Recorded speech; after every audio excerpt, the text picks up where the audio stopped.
الرحمن الرحيم. أنا من دانيات الحرة، حرة بنت حرة حرة حرة حرة.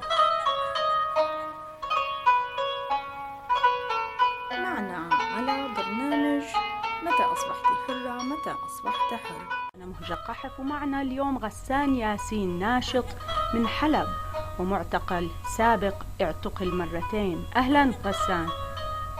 مساء الخير مهجة، مساء الخير لكل المستمعين. أهلا.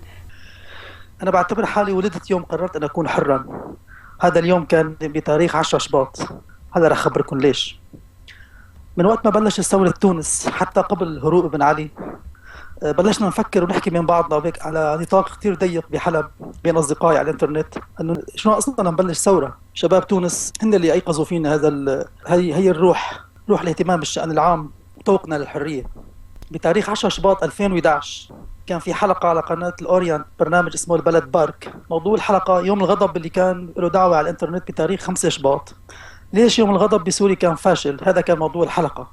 طبعا أنا كتبت رأيي في الموضوع على الإنترنت، وبناء عليه راسلوني قناة الأورينت وخبروني إذا فيك تحكي هذا الحكي عنا على الهواء.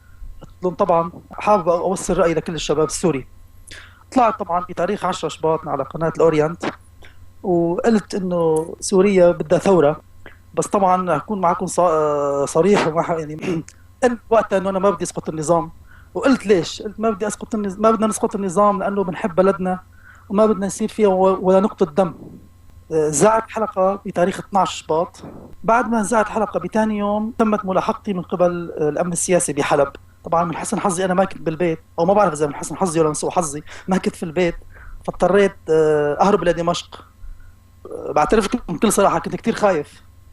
ايه خايف عن جد، انه انا عمري 35 سنه، بحياتي ما داخل مخفر ولا حتى زياره، انه تتلاحق اعتقال سياسي وكلنا بنعرف الرعب الموجود في البلد. تلاحقت، ضليت متخبي في دمشق لمده 5 ايام.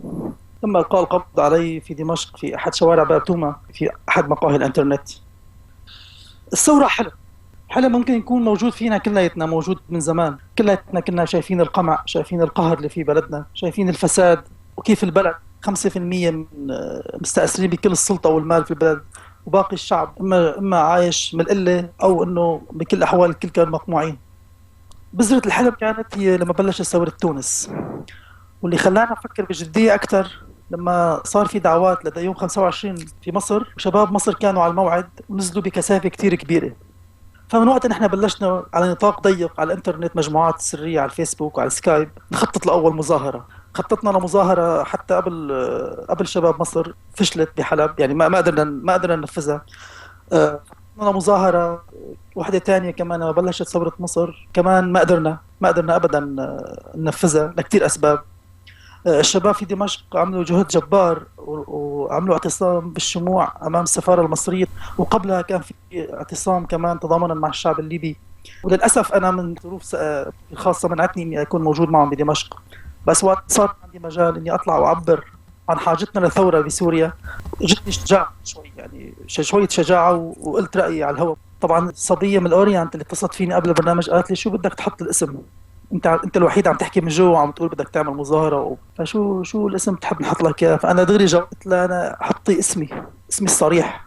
هلا يمكن اللي سمع المشاركه اللي بيعرفني قال عني، اللي بيعرفني مجنون وما بيعرفني قال عني هذا واحد مخبر تابع للنظام.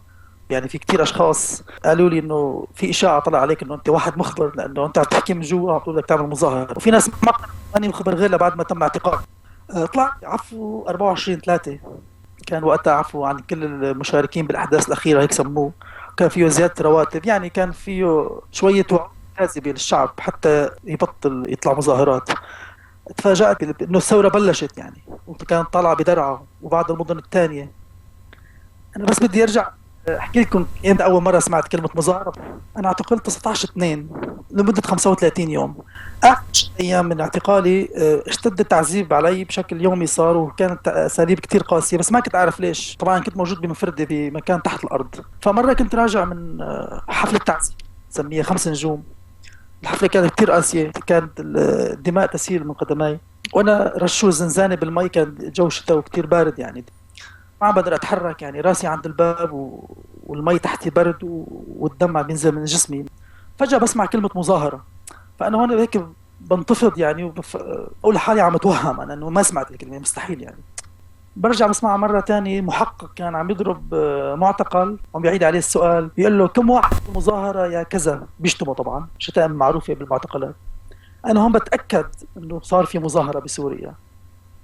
صدقوني صابني شعور ما بقدر أوصفه ولا بكلمة يعني. انتفضت، إنه الجي كان عم ينزل منه دم من كثر الضرب. وقفت على الجي هيك وبدي كأن أي حدا أدور على حدا لا أحكي معه، لا أشوفه، لا أضمه، لا أقول له إنه بالفعل صار في مظاهرة. هذا العذاب اللي كنت اتلقاه انه في له نتيجه بالنهايه يعني. كنت عم بحلم انه تبلش الثوره وتصير في مظاهرات، والحمد لله الشباب برا ما قصروا وطلعوا مظاهرات بتاريخ 15 و16 و17 3. طبعا كنت بدمشق انا معتقل. جيت لحلب وساعتها كان الحراك في حلب ما بيتناسب مع حجم حلب. بلشت اتواصل مع الشباب اللي كنت اعرفهم قبل ما ادخل السجن، ومن هون شكلنا نواه، مجموعات صغيره ومجموعه نلتقي في مجموعه، وبلشنا نحقق اولى خطوات في تنظيم مظاهرات بحلب. اول مظاهره بطلع فيها وبهتف كمان شعور لا يوصف. بتذكر هون كلمه فارس الحلو، الفنان فارس الحلو لما قال حسيت حالي أول مرة عم بسمع صوتي. أعزائنا، سمعتوا قصة غسان ياسين ببرنامج متى أصبحت حراً، متى أصبحت حرة، كيف طلع على الحرية، كيف سمع كلمة مظاهرة ورجليه عم يسيلوا دم، كيف وجد صوته. كل إنسان سوري اليوم له تجربة مع الحرية، ونحن براديو أمواج الحرية السورية بودنا نسمعهم وبودنا ننشرهم كلهم، ودوروا علينا على الفيسبوك وراسلونا. منودعكم مع صوت عمتنا الحرة من بانياس.